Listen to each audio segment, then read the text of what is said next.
right, so Live News GH, this is the heat. And obviously we are within the heat segment. This is the discussion. And as I told you the last time, we would continue to bring this gentleman, as always, to the studio so that we can pull him a little, you know. He has a lot we want to get from him. And definitely today I have in the studios the man NYB in the studio. And we have a lot of discussions to do today. 2 discussions actually. And it's within his field, you know. Obviously I told you he is able to digest this particular topics that we put in across, and we'll get his views and opinions of all the things we want to know today. Boss, you're welcome. Thank you very much. Yeah, nice having you again. Oh yes, it's nice to be here. Yeah. You having you like this, I know it's Zola paid. Zola paid already. Oh, you see. It'll be necessary. So, shout out to Zola. Yeah, he did the magic. Oh, we them bright. Then they do. Then they do them stuff. See you and producer. Oh, you be do. They be. But you're welcome. Thank you. All right, so today we have 2 topics we want to discuss. My first topic is concerning the Nigerian market or industry taking waves in Ghana. Obviously, you can see that when you go through the chart and all that, they are topping charts and also making waves here. Our people, I don't know, but anyway, what is really causing that thing for these Nigerians taking over Ghana music? Well, firstly, I would like to state that the Ghana music industry, we are good at recycling. Okay. We are very good at recycling because every year we bring out the same topics. Okay. Talk about it. Yeah. Go to sleep. Come the following year. Nothing Talk happens. about it again. Go to sleep again.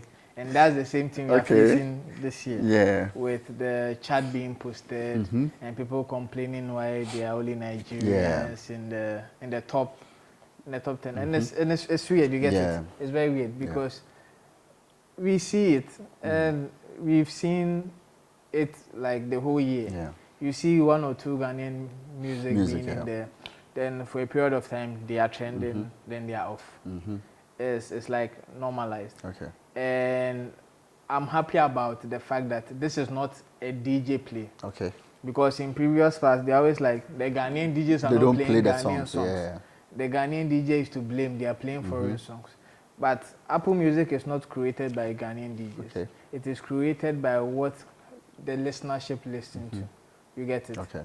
And so based on the algorithm or based on the statistics, the chart we see there is basically what Ghanaians or people in the Ghana market are listening to. And if that's what they are listening to, it's a fair deal. Okay. You get it? Okay. But we also cannot use just Apple as a yardstick. There is Boomplay. When you go to a Boomplay chart, you see a lot of Ghanaians in the top there.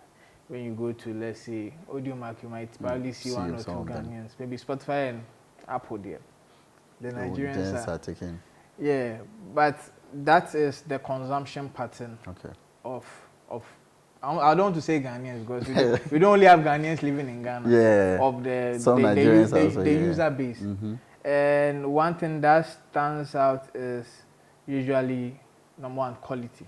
In terms of not in terms of the final, but in terms of how people perceive the songs. I made a statement. I said you can't always put money into stuff. You might 1 or 2 put money, get 2 weeks, 1 month, but for it to have longevity, it is when the common person falls in love with it. Okay. That is when you have longevity, because they are the ones going to let it grow. Okay. You get me? Yeah. So if there's a Ghanaian song in there which is 2 weeks, that's because it has a wow factor. People are like mesmerized by like their Saka song. But what was aside the variability of that chorus, the song was close to trash. In the sense that apart from that part, nothing else is memorable. I don't think you remember the rap. No. All you hear is that is it. Finish. How do I play this song for 3 months? You get it? Okay. But let's say if I play So has some rhythm, some vibe, I can play it for a long time without actually getting bored. So these are some of the reasons why the charts are that way. I think some people are trying to blame it on, let's say, streaming farms, inorganic views. But the truth is, in our current music dispensation, there's nothing like organic views. Okay. You have to put it out there for people to see. Sponsored ads are not organic views. Activating it, they are not organic views. You actually put in resources behind it for people to see. Yes. And I also saw people mentioning label support. Labels don't give number one. Okay. Labels can't promise you number one. Okay. I don't think Empire can come and say, NYB, I'll put you at number one. They can tell me that we can put a machinery behind you which might propel you to number one. Yeah. Those who crown number one are the listeners. Okay. They are the ones who determine who is the best. Okay. Who is number one. Okay. So in order to get into those charts and stay there for long, I think we need to be producing music that resonates with the people who listen to the music. Okay. That is the only way we are going to have more Ghanaian songs in the chart. Because even me, when I go to Apple or let's say Spotify, I'll be honest with you, I'm either listening to the Amapiano playlist or I'm listening to the Afrobeat playlist that has like 2 or 3 Ghanaian songs. The rest are Nigerian songs. And that is preference because when I listen to it, I get relaxed. So if that's me, my party, I imagine the number of people who are actually paying to subscribe to Apple Music. You can't force them to listen to songs they don't want to listen to. Okay, so from your first, I'll take something from the first point you made.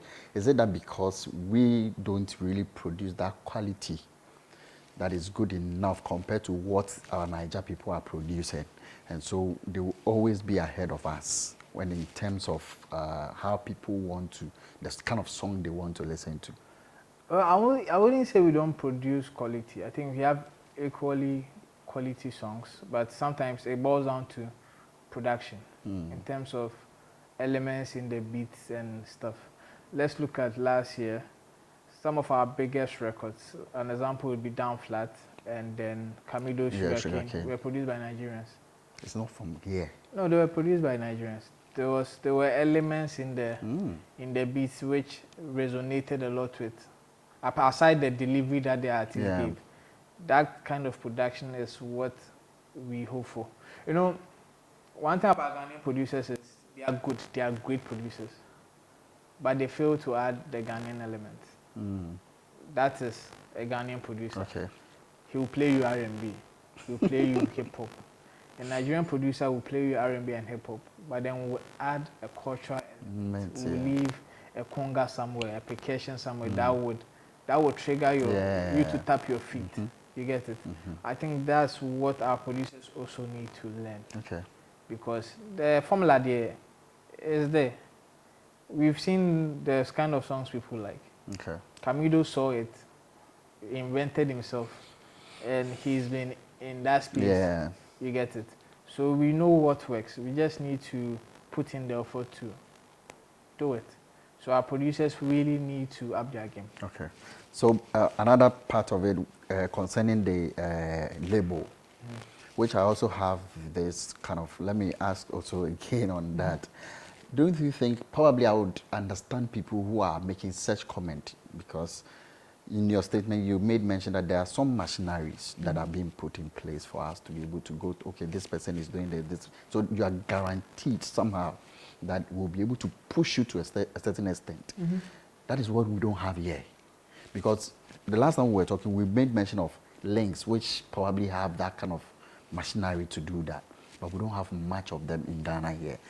The Niger people, you can place your hands on multiple of them. And even if not a lot, Don Jazzy is doing a whole lot. Is it that Ghana, we are not ready to maybe go further to pick more artists to go through that? Because links is limited to certain people and they hold them down to a certain point before they bring somebody in. Is that our problem? So, like I think I mentioned, at the end of the day, the person who crowns the king, it's not the label, it's not Don Jazzy, it's the listener. Okay. The machineries are there to put you on a pedestal. Okay. But it's not the machinery which would maintain you at the top. A clear example would be Yao Tog and Black Sherif. Let's pick them together. They were both on Empire, backed by, let's say, the same Empire machinery. But then, if you are going to be honest, you will tell me one artist seems to be doing better than the other. True of us. True. What that means is the audience is resonating with one's music better than the other. You get it? Even though they had the same empire machinery. So it's at the end of the day, it's the audience. Don Jazzy can somersault, roll like a likoto, and you might get the trend for 1 week. But if the song is not nice, it's not nice. Okay. You get it? We've seen trends come and go. If the song is not there, it won't get longevity. I think as artists, you need to understand you're an independent artist. You're not going to get that machinery. Yeah. You can't beat a Don Jazzy when it comes to machinery. Links might probably not be able to meet maybe it's good to beat. So where can you beat them? The quality of your product, the quality of the music. That is the first step. When you have a quality product, you know that you are ready to go to market. Okay. That would make everything easy for you. And one advice to Ghanaian artists, stop chasing playlists. It's like everything you want playlist. Playlist go do this, playlist go do that. We can put you in the biggest playlist. But if people listen to the song and they don't like it, they won't listen again. You leave the playlist. Yeah. But if people like your song and they keep listening to it, it will propel the creators to continue to put you in relevant playlists that will sustain the music for a very, very long time. Okay. So we need to think about quality. Okay. In terms of the sound, what the people like, what would resonate with them. Camido had a song which was trending the whole year. Okay. It's possible. Gasmela once had a song which blew more than a year and a half. Jalid has a song which has sustained him for 2 years. Yeah. Lonely, yes. Which has sustained him for 2 years. So it means you can do music and be sustained. You get it? Sarkodie has always been in his albums have always been in the charts. You get it? Do something that is of quality that would have replay value that people would resonate with. Then that's the only way you can beat them, because per machinery pardon. We've not gotten there yet. We don't have the people in the places. And even if you do have Ghanaians in those places, they've not proven to be really, really in terms so helpful in terms of influencing stuff. You know, Ghanaians, we are laid back. We like fair things. We are not like some people who would force to have their people. Of course. Now, if this question, I don't know, you definitely have to maybe give me a difference on that. Is being a partnership between artists and streaming platform, does it exist? Is it something that works? If it is it that our artists are not doing enough to partner with these streaming platforms to get notice? Oh no, they are partnerships. But I think the issue with that is usually is based on proximity. Because you don't have a Spotify or Apple Music office in Ghana, it will be hard to, let's say, have a vibe with an Apple Music executive. But because we have a Boomplay office in Ghana, we've seen them release collaborative projects with JMJ, Richard Wale, Medical, Women Familiar, Brian. So if you go on Boomplay, you realize more Ghanaians are getting enabled. But in terms of, like, say, the Apple Musics and the Spotifys, it's not easy to get to them because you don't have proximity. Nigeria has an audio mark office, SA has those offices, so it's easier to interrelate with them. And it's hard being an independent artist. We should not kid with that. It's hard because with the label will do the pitch on your behalf, but as an you have to do it yourself. So if we as an industry can kind of lobby to have these offices kind of set up shop in Ghana, it would really help us get into those spaces. Now, on my last day, what are we supposed to do as an industry to be able to also the next time see that, okay, fine, we're pushing harder, we're making wave when it comes to this platform? What are we supposed to do? Well, it still boils down to quality. Give us the content that people want, and we can work with it. If you give me a song that people don't like, I can push and push and push. It won't go. But if you give me something I can work with, it makes the work easier for all of us. It makes it easier for those on the streets. It's so nice. But I also don't think we should use Apple Music to discuss our industry in the whole totality. To say that's the yardstick, because I think radio has really improved.